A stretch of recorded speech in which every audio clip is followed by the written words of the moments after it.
আমি এখন এই দিগেশ্বরী দেবালয়ে পৌঁছে গেছি পাহাড়ের উপরে। দিগেশ্বরী দেবালয়, আমি তরুণের সামনে আছি। আমি জাস্ট একবার চারিদিকে দেখাবো। অসাধারণ সুন্দর জায়গা একটা,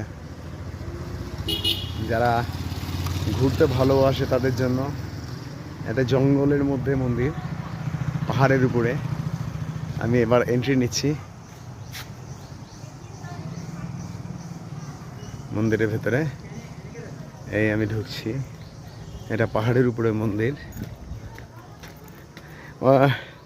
একটা জিনিস গৌহাটির অসমে মোটামুটি না যত কিছু পাহাড়ের উপরে হিমালয়ের কোলে মন্দিরগুলো অসাধারণ, কিন্তু ফিটনেস রাখতে হবে।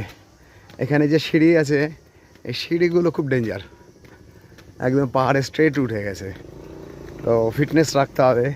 ভেজা সিঁড়ি, হ্যাঁ, বর্ষাতে পাহাড়ে কোল দিয়ে চুইয়ে চুইয়ে জল পড়ে। অদ্ভুত সুন্দর ব্যাপার একটা। কোথা দিয়ে জল আসছে কেউ জানে না, পাহাড়ের উপরে জল।